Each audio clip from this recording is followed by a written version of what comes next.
mga panaginip tungkol sa pera ay hindi bihira. Ipinapahiwatig nila ang iyong lakas upang makamit ang iyong mga layunin at kagustuhan.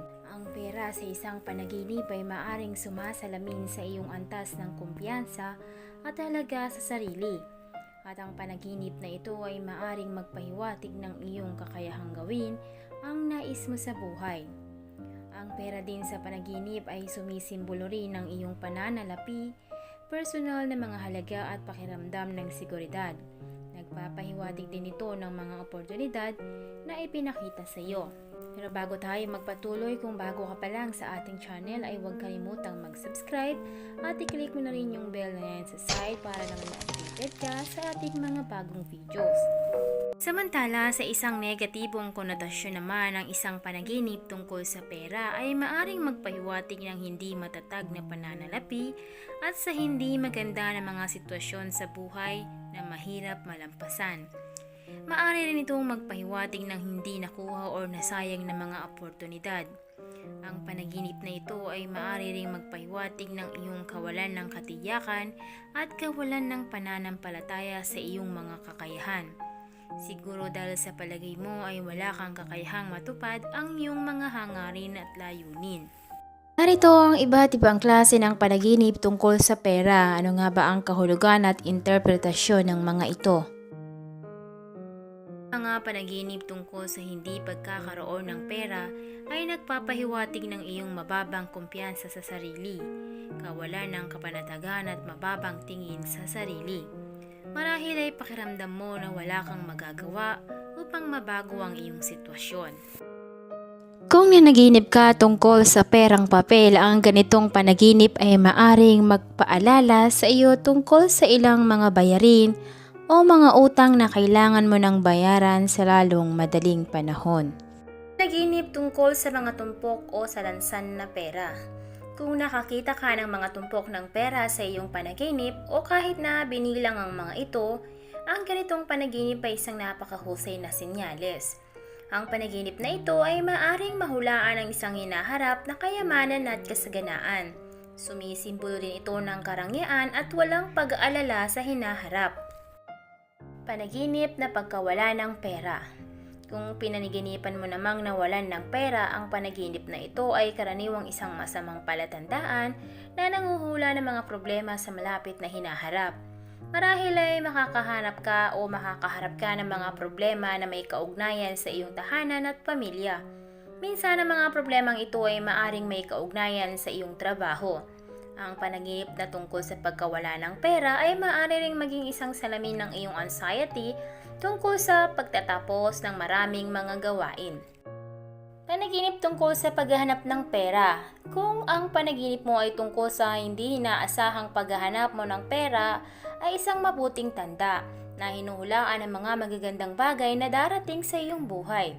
Hindi na kailangan mag-alala tungkol sa anumang bagay dahil ito ay gagana lahat tulad ng iyong plano. Ang panaginip na ito kung minsan ay nagpapahiwatig ng mga pangunahing pagbabago sa buhay para sa mas mahusay. Ito din ay tanda ng kagalakan at kaligayahan. Panaginip tungkol sa paghahanap ng nakatagong pera. Kung nanaginip ka tungkol sa hindi inaasahang paghahanap ng nakatagong pera sa isang lugar sa iyong bahay o sa ibang lugar, ay marahil ay nangangahulugan ng mga minor na issue at pagkabahala sa darating na mga araw. Ang panaginip na ito ay maaari ring magkaroon ng isang kabaligtaran na kahulugan na nagpapahiwatig ng mga masasayang kaganapan at maswerteng mga pagbabago sa iyong buhay. Panaginip tungkol sa paghahanap ng napunit o sira-sirang pera. Kung nanaginip ka tungkol sa paghahanap ng napunit na pera, ito ay hindi isang mabuting tanda at maaaring ipahiwatig ang iyong mga maling paniniwala na ang lahat ay nangyayari ng maayos sa iyong buhay. At sa katunayan, maaari mong matuklasan na ang mga tao na pinakamalapit na kaibigan sa iyo ay gumagawa ng mga bagay sa likuran mo nang hindi mo naiisip na magagawa nila. Panaginip tungkol sa pagkahanap ng isang bundle ng pera. Kung natagpuan mo ang isang bundle ng pera sa iyong panaginip, ang ganitong panaginip ay isang napakahusay na senyales na nagpapahiwatig ng mga bagay na napakahusay sa iyong buhay sa malapit na hinaharap. Siguro may makakatulong sa iyo na malampasan ang ilang mga paghihirap upang ang lahat ay maayos.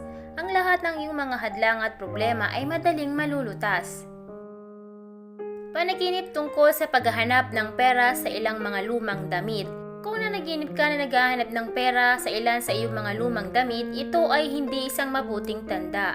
Ang panaginip na ito ay maaaring magpahiwatig ng mga problema sa pananalapi at pagkawala ng kita. Minsan ang panaginip na ito ay maaaring magpahiwatig ng kabiguan ng mga pakikipagsapalaran sa negosyo dahil sa masamang pamamahala at labis na paggasta. Marahil ang panaginip na ito ay nagpapahiwatig na sumasalamin sa mga nakaraang pagkakamali, paggawa ng pananaw at matuto mula sa mga ito. Ito din ay maaaring maging mabuti para sa iyong hinaharap na pamamahala sa negosyo. Panaginip tungkol sa paghahanap ng pitaka na may laman ng pera. Kung nahanap mo ang isang pitaka na puno ng pera sa iyong panaginip, ito ay isang mahusay na senyales. Maaari itong magpahiwatig ng tagumpay sa nakaplanong mga pakikipagsapalaran o mga proyekto. Marahil ay bigla kang makakatanggap ng isang ideya na magiging kapaki-pakinabang. Ang panaginip na ito ay maaari ring maging isang mahusay na sign tungkol sa iyong personal na buhay at romantikong mga relasyon na may mga bagay na nakabukas sa iyong pabor sa lalong madaling panahon. Ang panaginip naman tungkol sa pagnanakaw ng pera. Kung nanaginip kang tungkol sa pagnanakaw ng pera, ang ganitong panaginip ay isang masamang palatandaan at binabalaan ka na maaaring makatagpo ka ng ilang panganib soon. Ang panganib na ito ay nagmumungkahi na maging mas maingat ka sa iyong saloobin sa iba. Panaginip tungkol sa pag-iipon ng pera. Kung napanaginipan mo ang pag-iipon ng pera, ang panaginip na ito ay isang napakahusay na senyales at nagpapahiwatig ng kayamanan at kasaganaan. Ang panaginip na ito ay maaaring mahulaan ang pagkuha ng maraming pera sa hinaharap at pamumuhay ng isang marangyang buhay. Panaginip tungkol sa pagbibilang ng pera.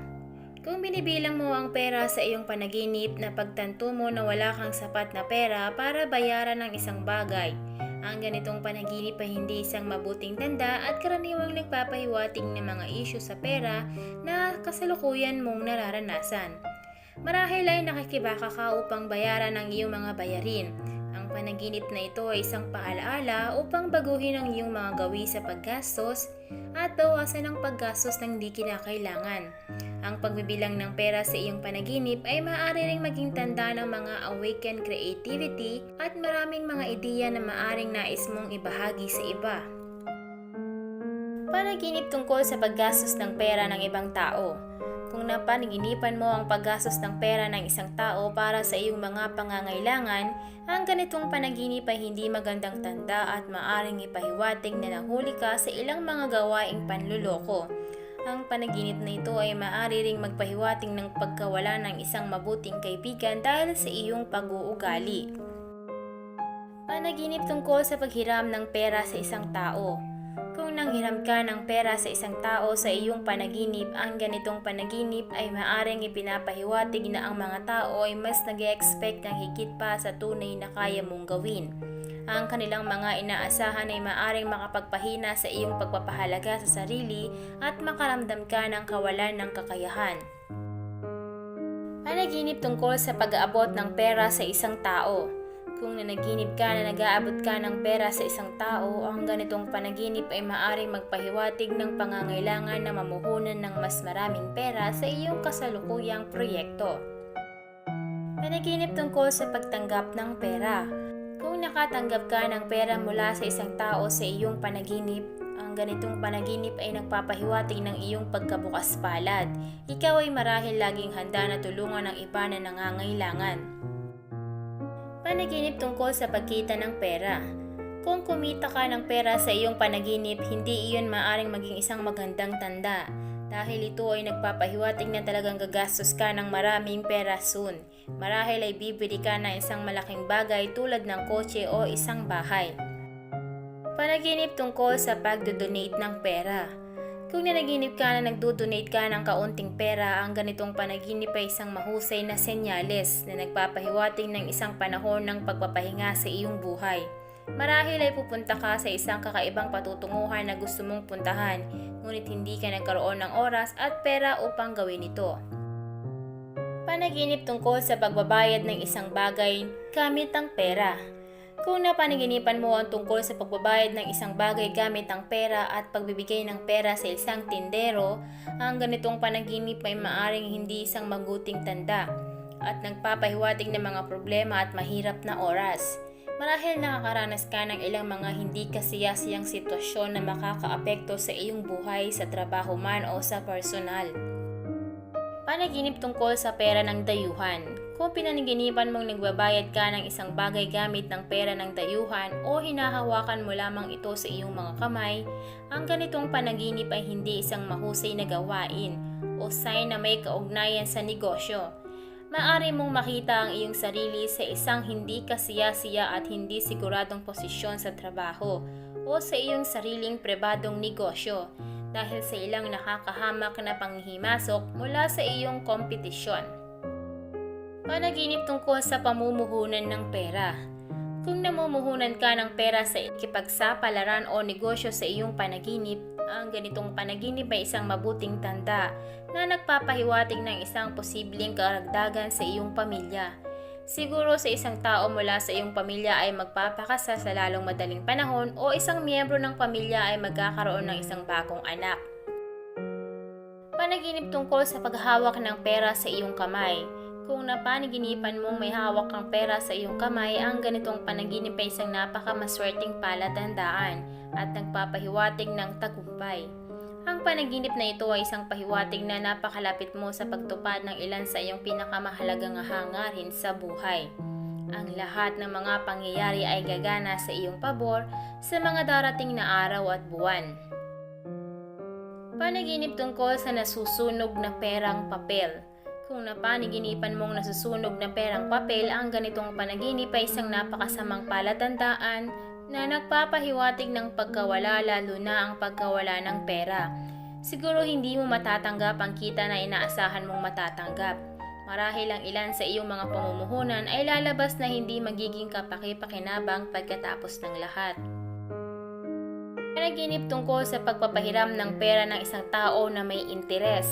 Kung napanaginipan mong nagpahiram ka ng pera sa isang tao at inaasahan mo ang isang kabayaran na may interes, ang ganitong panaginip ay isang masamang palatandaan at nagpapahiwatig ng malaking pagkabigo, kadalasan sa saklaw sa iyong pananalapi. Panaginip tungkol sa pagpapahiram ng pera ng walang interes. Kung napanaginipan mo naman ang pagpapahiram ng pera ng isang tao na hindi inaasahang magbabayad ng may interes, ang ganitong panaginip ay isang mabuting tanda at nagpapahiwatig ng iyong kalayaan sa pananalapi at kasaganaan. Panaginip tungkol sa pagbibigay ng pera sa isang tao.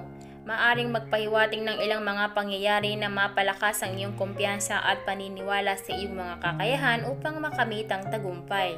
Minsan ang panaginip na ito ay nagpapahiwatig ng pagbabago ng iyong negatibong pattern ng pag-iisip na nagpapataas naman ng iyong mga pagkakataon para sa tagumpay. Maaari ring bigla mong maramdaman na posible ang lahat at nagsisimula ka ng maniwala sa iyong mga kakayahan upang magtagumpay. Siguro ang mga tao ay maaring biglang magsimulang tulungan ka na makamit ang iyong mga layunin at maaring magkaroon ka ng ilang mga bagong oportunidad. Panaginip tungkol sa pagkapanalo ng pera. Ito ay isang indikasyon ng iyong mga damdamin ng kaligayahan at pagiging mapalad. Maaari nilang ipahiwatig ang bigla ang mga natamo na pera at mapagkukunan sa pamamagitan ng ilang mga hindi inaasahang sitwasyon. Panaginip tungkol sa pagnanakaw ng pera. Maaring ipahiwatig ang paggawa ng anumang kinakailangan upang makuha ang iyong nais. Panaginip na nanakawan ka. Ito ay maaaring magpahiwatig ng ilang negativity na iyong kinikimkim, tulad ng mga negatibong kaisipan at laging inaasahan ang pinakamasama. Ang ganitong pag-iisip ay nagpapaliit ng iyong tiwala sa sarili at pananalig sa iyong mga kakayahan. At yan ang ilan sa ating mga panaginip tungkol sa pera, mga kahulugan at interpretasyon. Pero paalala lamang po, ito ay mga gabay lamang. Walang sino man sa atin ang makakapagsabi ng mga tunay na mangyayari o magaganap sa atin.